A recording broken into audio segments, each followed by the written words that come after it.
Hello everyone, मैं निम्मी शर्मा स्वागत करती हूं आपका आपके अपने यूट्यूब चैनल निम्मीज नॉलेज पॉइंट पर। तो आपको पता है हम भारतीय शिक्षा का विकास पढ़ रहे थे, जिसमें हमने मैकॉले मिनट किया है, वुड्स डिस्पैच किया है और हमने हंटर कमीशन किया है। तो आज का जो हमारा टॉपिक है वो है इंडियन यूनिवर्सिटी कमीशन, जिसको हम रेले कमीशन भी बोलते हैं। ठीक है, इसके अध्यक्ष रेले थे, इसलिए इसको रेले कमीशन भी बोला जाता है। तो शुरू करते हैं। अगर आपको वीडियो अच्छी लगे प्लीज लाइक करें, शेयर करें और मेरे चैनल को सब्सक्राइब करें।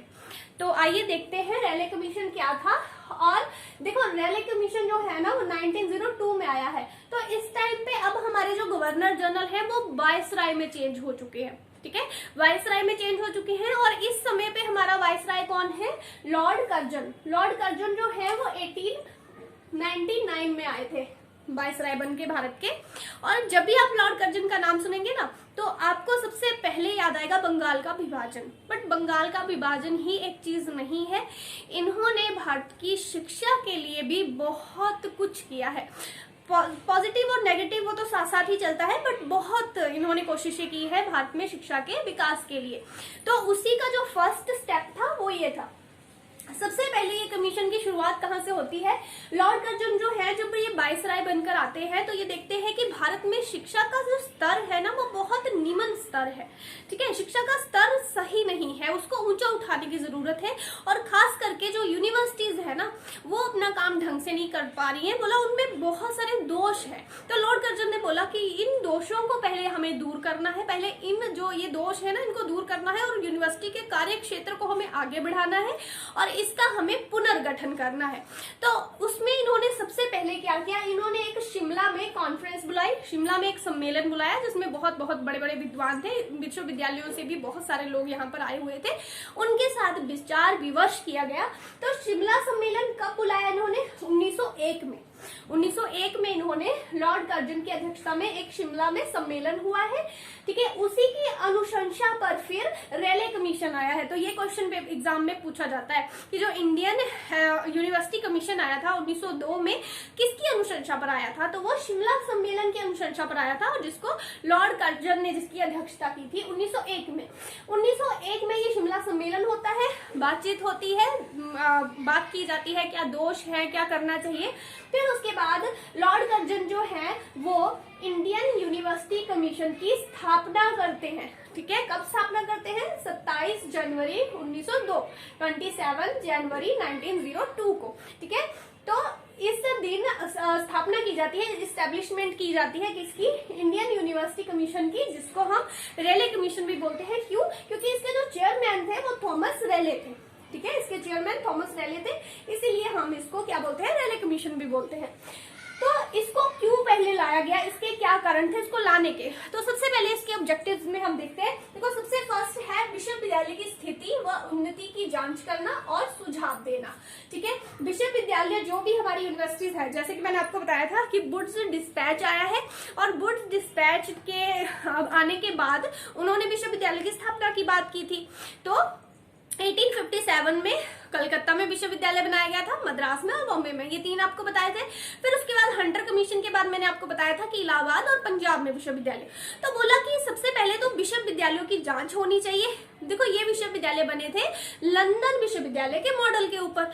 जो लंदन में विश्वविद्यालय था ना उसके मॉडल के ऊपर यहाँ पर विश्वविद्यालय बनाए गए थे।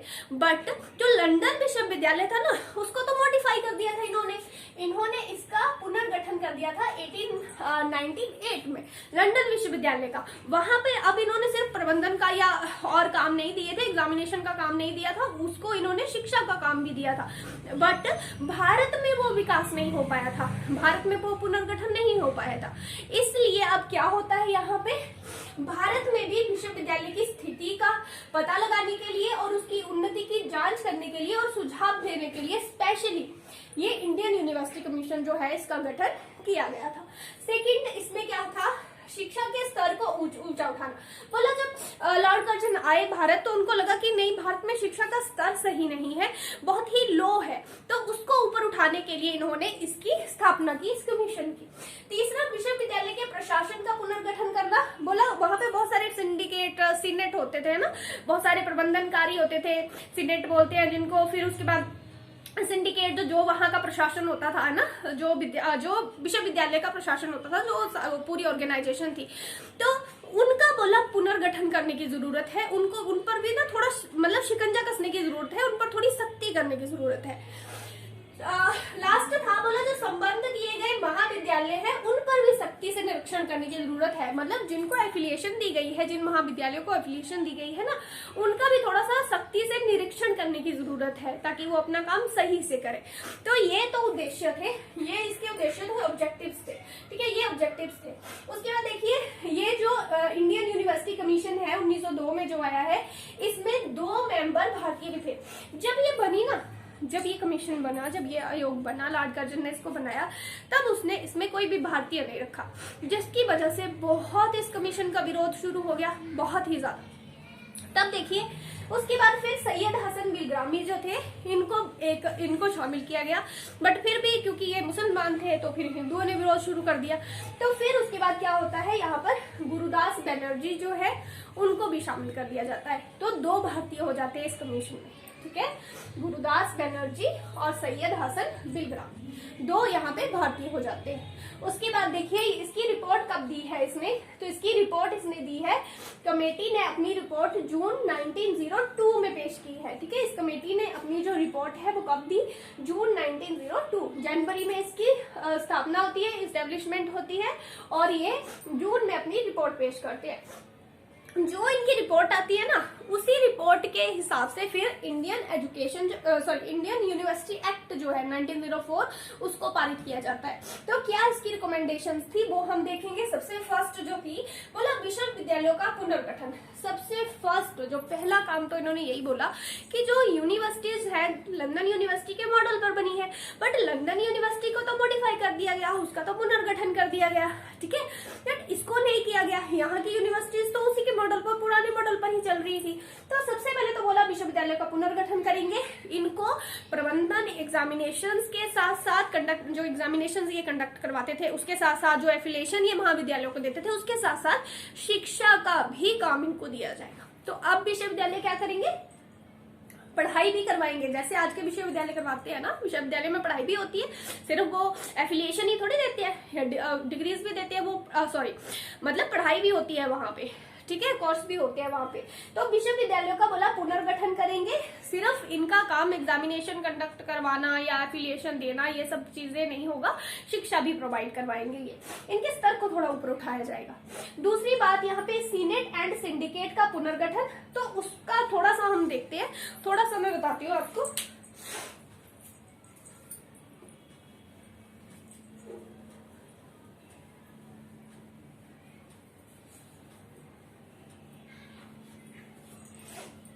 तो देखिए सीनेट और सिंडिकेट का पुनर्गठन, इन्होंने बोला कि सीनेट है ना उसकी संख्या को ना कम किया जाएगा। जो सीनेट होंगे उनकी संख्या को कम किया जाएगा। इनको 50 से 100 के बीच में रखा जाएगा। ठीक है, 50 से 100 के बीच में इनकी संख्या को कम किया जाएगा और इनका ना एक कार्यकाल निश्चित कर दिया जाएगा। तो वो कार्यकाल कितना निश्चित किया गया, 5 वर्ष। अब यहाँ पर देखिए जो सीनेट थी ना पहले, वो लाइफ टाइम के लिए थी। एक बार जो चुन लिए गए, जो सीनेट हो गई, वो लाइफ टाइम वो सदस्य रहेगी विश्वविद्यालय की। तो यहाँ पर क्या बोल दिया, बोला नहीं, पहले तो सीनेट के संख्या को कम किया जाए, उसकी संख्या कम की, बोला 50 से 100 के बीच में सीनेट होंगे, इससे ज्यादा नहीं होंगे। दूसरा बोला कि इसका ना कार्यकाल 5 वर्ष का, 5 वर्ष के बाद नया सीनेट चुना जाएगा, तो सिर्फ 5 वर्ष का कार्यकाल होगा। दूसरा सेकंड है यहाँ पे सिंडिकेट। तो सिंडिकेट में बोला 9 से 15 लोग होंगे। ठीक है, 9 से 15 के बीच में लोग होंगे। सीनेट को थोड़ा बढ़ाया गया, सीनेट पहले कम होती थी ना, अब इसको थोड़ा बढ़ाया गया। जो उसकी ऑर्गेनाइजेशन है, ठीक है, जो प्रशासन देखते हैं वहां का, वो बोले इसमें 9 से 15 लोग होंगे। सिंडिकेट में 9 से 15 लोग होंगे। जो सीनेट है उसमें 50 से 100 लोग होंगे। इनका कार्यकाल 5 वर्ष का होगा। मतलब सिंडिकेट को थोड़ा बढ़ाया गया और सीनेट को थोड़ा सा कम किया गया। अब दूसरी बात बोला, सीनेट और सिंडिकेट दोनों में ही ना ज्यादा प्रेफरेंस दी जाएगी। जो वहाँ के लेक्चरर हैं, जो वहाँ के टीचर्स हैं, उनका ज्यादा वहाँ पे दबदबा रहेगा, उनको ज्यादा शामिल किया जाएगा इन चीजों में। तीसरा इन्होंने क्या बोला यहाँ पर, संबद्धता से संबंधित नियम मतलब एफिलिएशन रूल। बोला जिन महाविद्यालयों को एफिलिएशन दी जाएगी ना, पहले उनका स्तर चेक किया जाएगा, देखा जाएगा कि हाँ वो एफिलिएशन के लायक है भी कि नहीं। अगर नहीं है तो उनको फिर स्कूलों में शिफ्ट कर, उनको स्कूल बना देंगे। बोला उनको उनका जब लेवल ही नीचे है तो उनको स्कूलों में दोबारा से भेज देंगे, उनको मतलब महाविद्यालयों की जो एफिलिएशन है वो नहीं देंगे। बोला पहले महाविद्यालयों को जिनको हम एफिलिएशन दे रहे हैं उनकी जांच होगी, उन पर सख्ती से नियम जो है वो लागू होंगे ताकि शिक्षा का स्तर को ऊपर उठाया जा सके। बोला क्योंकि यूनिवर्सिटीज जो थी या जो कॉलेजेस थे ना उस टाइम, वो सिर्फ एक एग्जामिनेशन को कंडक्ट करने का ही सोर्स रह गए थे कि बच्चे भी स्कूल में सिर्फ इसलिए आते थे क्योंकि उनको पास होना है, मतलब शिक्षा ग्रहण करना है या कोई व्यवसायिक शिक्षा उनको लेनी है या आगे जिंदगी में, वो चीजें उनके अंदर थी ही नहीं बच्चों के अंदर। सिर्फ बच्चे किस लिए पढ़ रहे थे, एग्जाम देना है, पास होना है, सिर्फ इसलिए ही पढ़ाई हो रही थी। तो बोला उसके लिए क्या है कि एफिलिएशन जो रूल है ना उनको बड़ी सख्ती से लागू किया जाएगा, ठीक है, उनको थोड़ा सा सख्त किया जाएगा। उसके बाद इन्होंने बोला कि जो भी विश्वविद्यालय है उनमें पुस्तकालय और प्रयोगशालाओं में सुधार किया जाएगा, अच्छी लाइब्रेरीज उनको प्रोवाइड की जाएगी, अच्छे किताबें बाहर से मंगवाई जाएंगी, अच्छे से उनका प्रबंधन किया जाएगा और प्रयोगशालाओं में भी सुधार किया जाएगा। नेक्स्ट उन्होंने बोला कि जो प्रादेशिक क्षेत्र सीमा है वो निश्चित की जाएगी, ये बहुत इंपॉर्टेंट है, डिफाइनिंग टेरिटोरियल जुरिस्डिक्शन, ठीक है। बोला इसका क्या मतलब है कि विश्वविद्यालय की जो सीमा है ना कि वो कितने क्षेत्र तक काम करेगा। कोई भी अगर यूनिवर्सिटी है उसका एक क्षेत्र निर्धारित किया जाएगा, एक क्षेत्र उसको एक सीमा उसकी निर्धारित की जाएगी कि सिर्फ इतने तक ही वो अपना काम करेगा, यहाँ के ही बच्चे, यहाँ के ही सिर्फ इसके अंदर के जो बच्चे हैं वही यहाँ पर पढ़ पाएंगे, ये इसके अंदर के महाविद्यालयों जो है जो कॉलेजेस हैं उन्हीं को ये एफिलिएशन देगा। मतलब इसके अंदर की चीजें, इसका दायरा एक मतलब इसका ना एक दायरा निश्चित कर दिया जाएगा, हर एक विश्वविद्यालय का एक दायरा निश्चित कर दिया जाएगा जिसको कौन करेगा, गवर्नर जनरल। इस दायरे को कौन करेगा, गवर्नर जनरल। बोला गवर्नर जनरल जो है वो यूनिवर्सिटीज का एक दायरा निश्चित कर देंगे कि ये यूनिवर्सिटी सिर्फ इन लोगों को पढ़ा सकती है और इन महाविद्यालयों को वो एफिलिएशन दे सकती है, मतलब उसका एक क्षेत्र निश्चित कर दिया जाएगा। ये बहुत इंपॉर्टेंट था यहाँ पर। इसके बाद है परीक्षा संबंधी सुधार। तो वो जैसे मैंने आपको बताया कि यहाँ पर परीक्षाएं सिर्फ कंडक्ट की जाती थी कि हमें पास होना है। बोला परीक्षा का जो स्तर था वो बहुत ही निम्नतम था, तो उसके लिए भी सुधार करने के लिए इस कमेटी ने जो ये आयोग बना था उसने सिफारिश की। उसके बाद है भारतीय भाषाओं को बढ़ावा। देखिए जब मैकॉले आया है उसने बोला अंग्रेजी, मैकॉले ने ही भारत में अंग्रेजी शिक्षा का सूत्रपात किया है, पहले भी पढ़ा चुकी हूँ मैं आपको। उसके बाद जब वुड्स डिस्पैच आता है तो उन्होंने भी अंग्रेजी को ही बोला है। प्राथमिक शिक्षा के लिए थोड़ा बहुत इन लोगों ने बोला है कि वुड ने भी या हंटर ने भी कि चलो प्राथमिक शिक्षा में आप भारतीय भाषाओं को शामिल कर लो, बट सेकेंडरी और जो हाई एजुकेशन है उसमें क्या बोला गया, कॉलेजेस में यूनिवर्सिटीज में सिर्फ अंग्रेजी शिक्षा, यही बात की गई है। बट ये जो कमीशन आया ना, इंडियन यूनिवर्सिटी कमीशन, इसमें क्या बोला गया, बोला जब उनको अपनी लैंग्वेज ही नहीं आती है तब आप उनको अंग्रेजी कैसे सिखा सकते हो। इन्होंने बोला कि बच्चे का पहले आप लेवल चेक करिए, पहले उसको आप सेकेंडरी और अगर वो चाहे तो हायर एजुकेशन में भी ना उसको अपनी अपनी भाषा को पढ़ने दीजिए। बोला जो लोग एमए में भी जो हायर एजुकेशन में चले गए हैं, जो मास्टर डिग्री है, अगर वो वहां पर भी अपनी लैंग्वेज को पढ़ना चाहते हैं तो उन्हें पढ़ने दीजिए। और बोला है कि पहले बच्चे का आप एक लेवल सेट कीजिए, जो नीचे की है जैसे प्राइमरी है और सेकेंडरी है, वहां पर बोला कि आप बच्चों को उन्हीं की भाषा पढ़ाइए, जब वो अपनी भाषा में निपुण हो जाए ना तब आप उनको इंग्लिश की तरफ लेकर जाइए। तो बोला है कि यहाँ पर इन्होंने भारतीय जो भाषाएं हैं ना उनको इन्होंने डिग्रेड नहीं किया, पीछे नहीं किया, बोला इनको साथ में चलाइए और जो बच्चे सक्षम हैं इंग्लिश सीखने के सिर्फ उन्हीं को आप इंग्लिश की तरफ लेकर जाइए, ठीक है। बोला पहले तो आप प्राथमिक और सेकेंडरी जो एजुकेशन है ना वहां पर इंग्लिश का पहले स्तर सही करिए बच्चों का, कि वहां पर बच्चे अच्छे से इंग्लिश सीख पाए, अगर वो सीख सकते हैं तो। बोला अगर वो इंग्लिश में वीक है, कोई बच्चा वो नहीं इंग्लिश पढ़ना चाहता तो आप उसको उसकी भाषा पढ़ने दीजिए, मतलब इंग्लिश पर ज्यादा जोर मत डालिए, इंग्लिश आप उसे ही पढ़ाइए जो पढ़ना चाहता है, ठीक है, जो कैपेबल है, जो पढ़ सकता है उसको आप इंग्लिश पढ़ाइए। तो इन्होंने भारतीय भाषाओं को भी आगे इनकरेज किया इन्होंने। उसके बाद इन्होंने एक प्रबंधन समिति की बात की है। बोला हर यूनिवर्सिटी में ना एक ऐसी प्रबंधन समिति होनी चाहिए जो वहां पर जो हॉस्टल्स हैं उनका देख रेख करे, लाइब्रेरी की देख रेख करे, और जो भी वहां पे बिल्डिंग्स वगैरह हैं उनमें जो भी मतलब सुधार करना है उसके बारे में वो देख रेख करे। तो एक मैनेजिंग कमेटी की बात इन्होंने की है। इसके अलावा भी इन्होंने कुछ चीजें दी हैं, जैसे इन्होंने बोला है कि जो इंटरमीडिएट क्लासेस होती हैं उनको बंद कर देना चाहिए और बीए 3 साल की बीए शुरू करनी चाहिए। सेकंड, इन्होंने एक बीए कोर्स के बारे में इन्होंने बात की है कि 3 साल की डिग्री होनी चाहिए, 3 इयर्स की, ठीक है। फिर दूसरा इन्होंने बोला है कि कोई भी नो सेकेंड ग्रेड कॉलेज, बोला कोई भी ना द्वितीय श्रेणी का कॉलेज नहीं होना चाहिए। कॉलेजेस को अपना स्तर बढ़ाना पड़ेगा, ठीक है। बोला जो कॉलेजेस हैं उनको अपना स्तर बढ़ाना पड़ेगा, और अगर वो अपने स्तर को नहीं बढ़ा सकते तो फिर उनको स्कूल बना दिया जाए, दोबारा से उनको सेकेंडरी या हायर एजुकेशन में डाल दिया जाए, कॉलेज की जो उनको एफिलिएशन है उनसे वापस ले ली जाए, ठीक है। तो ये चीजें जो थी इस रिपोर्ट में बोली गई। अब देखिए इसके बाद क्या हुआ, जब ये रिपोर्ट आई ना तो इस रिपोर्ट का काफी ज्यादा विरोध हुआ। विरोध क्यों हुआ? क्योंकि 1902 चल रहा है और जो भारतीय हैं इस समय पे वो इतने दुखी हो चुके थे ना कि वो ब्रिटिश सरकार के खिलाफ हो चुके थे।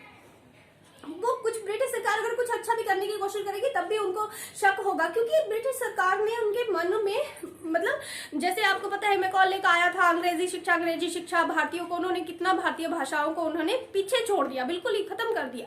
तो उन सब चीजों को जैसे जैसे टाइम बढ़ रहा था ना, लोग जागरूक हो रहे थे, तो लोग सोच रहे थे कि नहीं, अगर ये कुछ भी करने की कोशिश कर रहे हैं तो हो सकता है कि ये हमारे सभ्यता को खत्म ही कर दे, हमारी भाषाओं को खत्म ही कर दे, और ये अंग्रेजी ही कर रहे हैं। तो हो सकता है कि ये कल को अंग्रेजी की ही, मतलब ज्यादा जो लोग थे ना वो दुखी हो चुके थे अंग्रेजों से। तो यहाँ पर क्या था, इसका बहुत विरोध होता है। पहले तो विरोध हो जाता है जब आयोग बनता है, आयोग में कोई भारतीय ही नहीं होता है, तब विरोध हो जाता है। फिर चलो 2 भारतीय इन्होंने रख लिए, ठीक है, जो बिलग्रामी थे और जो गुरदास बनर्जी थे, 2 रख लिए। फिर उसके बाद जब ये बनकर तैयार हुआ तब भी बहुत सारा बोला गया, नहीं सेकंड ग्रेड के तो स्कूल ही बंद कर दिए, कॉलेजेस बंद कर दिए हैं, बच्चों की जो पढ़ाई है उसके ऊपर फर्क पड़ेगा, है ना, कॉलेज दूर हो जाएंगे। तो बहुत सारा विरोध, और स्पेशली इसका विरोध किसने किया था? गोपाल कृष्ण गोखले जी ने, ठीक है। गोपाल कृष्ण गोखले जी का आपने नाम सुना होगा। गोपाल कृष्ण गोखले जो है हमारे, वो कांग्रेस के एक लीडर थे, ठीक है, कांग्रेस के लीडर थे, बहुत ही जाने माने लीडर थे ये गोपाल कृष्ण गोखले। इन्होंने भी काफी विरोध किया, बट फिर भी बाद में इसको करा के थोड़ा बहुत संशोधित करके एक एक्ट पास किया जाता है जिसको हम बोलते हैं इंडियन यूनिवर्सिटी एक्ट, जो कि 1904 में, ठीक है, जो कि 1904 में ये लागू हुआ था, ठीक है। और 1904 में ये पारित हो गया था और 21 मार्च 1904 को इसे लागू कर दिया गया। मतलब काफी विरोध के बाद, काफी जो विरोध हुआ इसका, उस विरोध के बाद भी इसको इंडियन यूनिवर्सिटी एक्ट को जो है वो लागू कर दिया गया, और उसके बाद काफी यूनिवर्सिटीज में सुधार भी देखने को मिले हैं हमें। तो ये था हमारा इंडियन यूनिवर्सिटी कमीशन और इंडियन यूनिवर्सिटी एक्ट 1904, ठीक है। तो ये लॉर्ड कर्जन के टाइम पे आया है, इनकी डेट्स वगैरह याद रख लेनी है, अध्यक्ष याद रख लेने हैं, यहाँ से मेनली क्वेश्चन आते हैं। बट जो हमारा हिमाचल का कमीशन है ना, उसमें थोड़ा सा डीप पूछ लेते हैं।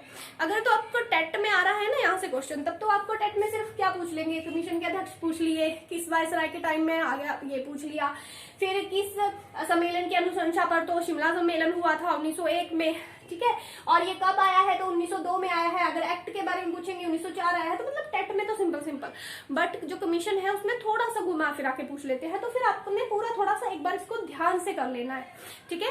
तो ये था आज का मेरा टॉपिक। अगर आपको वीडियो अच्छी लगी हो प्लीज लाइक करें, शेयर करें और मेरे चैनल को सब्सक्राइब करें। Thank you.